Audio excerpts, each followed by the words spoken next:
धंधा छोड़ दो। जो मेरी ये बहनें यहाँ पर है, उनको आप लिफ्ट देते हो, आप उनके साथ गलत करते हो, हिप्नोटाइज करते हो, उनको नशीली गोलियां देते हो, ये करना।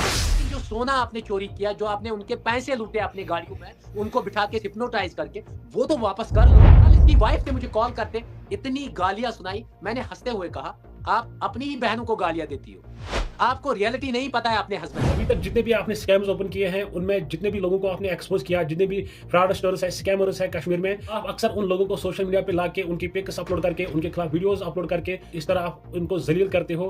तो ये जो तरीका है, किस हद तक आपको ये सही लगता है? क्योंकि आपको पता है हर मुजरिम का उसका मुस्तकबल भी होता है। इस तरह एक्सपोज करके किसी बंदे को उसकी इज्जत नीलाम करना सोशल मीडिया पे, आपको नहीं लगता है कि इसके बुरे नताइज भी हो सकते हैं? मैं आपको हर एक चीज क्लियर बोल दूं।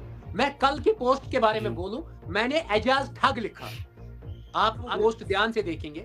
मैंने आज से 1 महीने पहले उसको वार्न किया था, आप ये धंधा छोड़ दो। जो मेरी ये बहनें यहाँ पर है, उनको आप लिफ्ट देते हो, आप उनके साथ गलत करते हो, हिप्नोटाइज करते हो, उनको नशीली गोलियां देते हो, ये करना बंद करो। ये सच्चाई है। जिस लड़के के पैसे इंस्टॉलमेंट में, इनको दे दो पैसे वापस।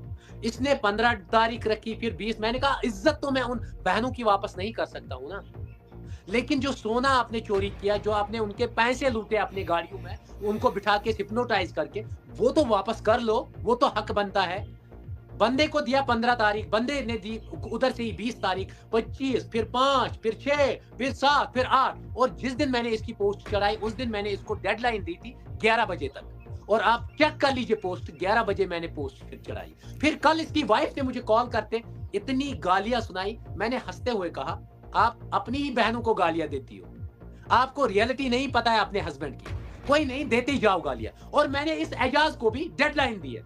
मैंने आज भी इसको कॉल किया, आप उन लड़कियों के रिटर्न पैसे करो, वरना आने वाले वक्त में वो वीडियोस वायरल करूंगा। और फिर आपको 376 के अंडर आपको बुक होना ही होना है। उसमें मैं नहीं रोक सकता हूं आपको, क्योंकि आपने चंद बहनों की इज्जतें लूटी, और वो रिकॉर्ड है मेरे पास।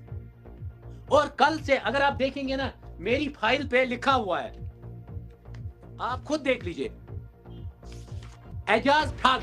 ये है कितने नंबर्स आए जिन लोगों को इसने ठगा, आप खुद देख लीजिए। 2-3 नंबर मैंने इस पे नहीं चढ़ाए। मीनस ये सोसाइटी पे एक नासूर था।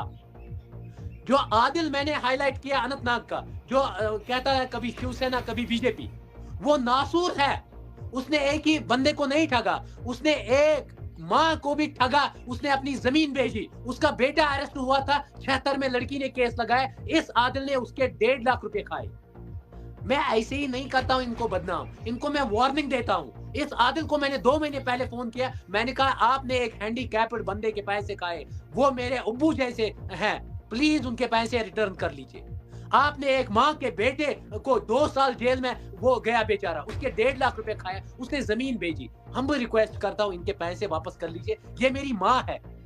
आपने बहुत बहनों की इज्जतें लूटी, उनकी इज्जतें तो वापस नहीं कर सकते, लेकिन जो पैसे आप गुंडू ने ठगे, उन बहनों को तो वो वापस करो। हक तो बनता है ना। क्योंकि कल ही एक केस आया, एक छोटी सी बच्ची ने मुझे कॉल किया, कहा ब्रदर मैं पुलिस के पास नहीं जा सकती हूँ, एक लड़का मुझे तंग करता है, वो कारपेंटर है।